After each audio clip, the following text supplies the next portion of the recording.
Alright, Trooper Guy, check it out. I understand you had some issues with my video, alright?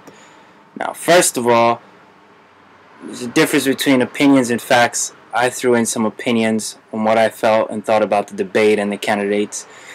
And I threw in what I felt about people and how they felt about the election and how I felt things were going. I am an outsider. I'm not from Wisconsin.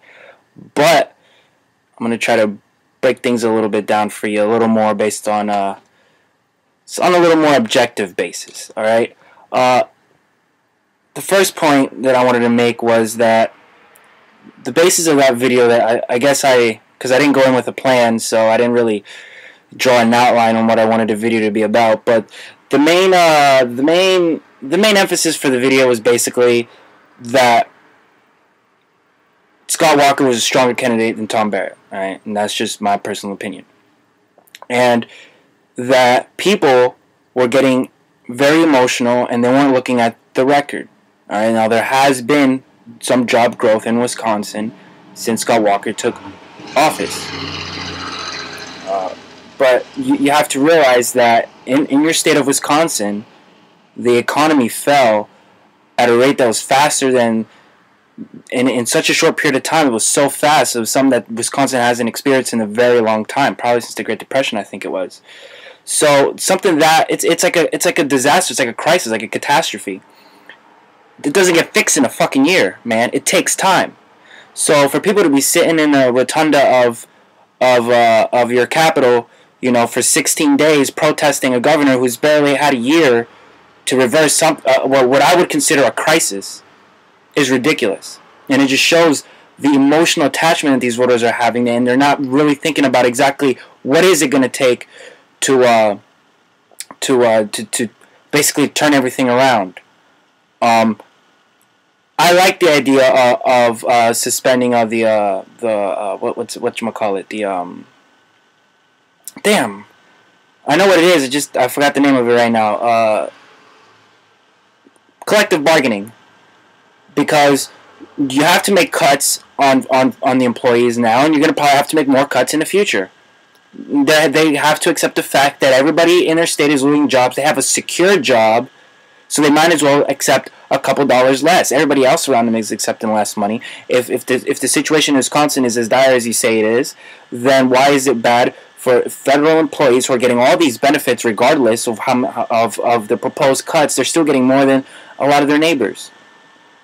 What are they, the kings of Wisconsin? They're employees just like you and me. We work for our money, they work for their money. So they have to accept cuts. They have to, because that's part of the solution.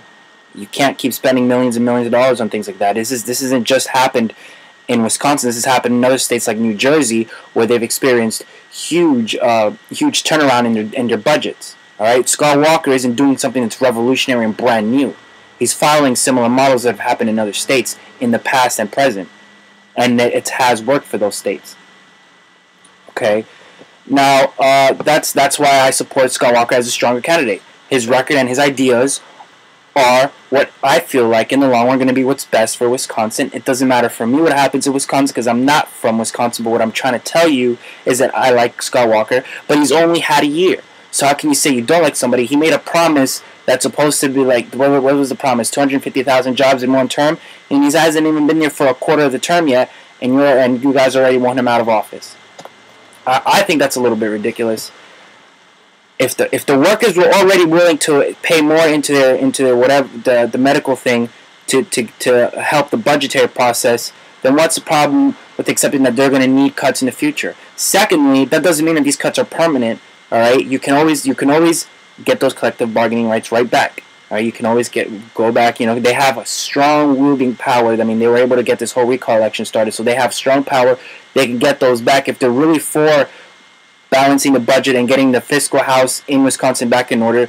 Then they have to support something. You can't support what's already been going on because it wasn't working. So you got to support something. This is something that it looks like it's going in the right direction, slowly but surely, and it's only been a year, and it's a crisis. All right, now you also mentioned a couple other things in that video that It's very debatable. First of all, what is a county executive? The role of the county executive is to basically manage the freaking county. The role of a mayor is to manage the freaking city. All right. They don't normally have overlapping authority, meaning they don't normally get in charge of the same stuff. The county executive has stuff he's accountable for. The mayor has stuff he's accountable for, and that's how it works. All right. There is no hierarchy either. The county executive doesn't tell the mayor what to do. All right. It's not like a state and city where the state legislature usually has an overriding power over a city.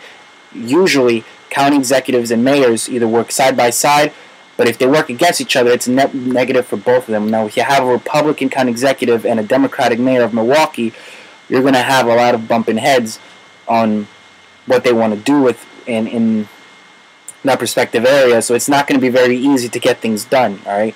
So it's not always a matter of blaming both. You should or blaming Scott Walker as much as you blame Tom Barrett. You should blame both for not getting along and doing what they have to do. So they're both at fault for that. And like you said, this is what happens when you have partisan politics. When you have Republicans versus Democrats, you're going to keep bumping heads, trying to gain power one over the other. It sucks for the country. This is why other countries laugh at us, because other countries have like 5 or 6 parties. We have 2 parties, and we're sitting here focusing on silly things like whether or not about something about a mythical surplus or whatever, and if he had a surplus, I'll tell you how he got it if he had it, but I don't even know if he had it. It's ridiculous for people to say things like that. It's absolutely ridiculous, and for people to be like, "Oh, yeah, let's go." All right, taxes play a huge role in jobs. If you tax too much, like on property and income, businesses are going to move out of the state or move out of the county, move out of the city, and go somewhere else where they have a more favorable tax condition. So taxes don't just come from the governor or the mayor or the county executive. They come from usually how they should come from is from the legislative body, because you're collecting money from the people, so the people should have a say in who gets to decide what their individual districts get to pay. So that's why, like in the Constitution, for instance, all bills that have to start with raising funds have to start in the House of Representatives. That's why it's proportionate and fair through all the states.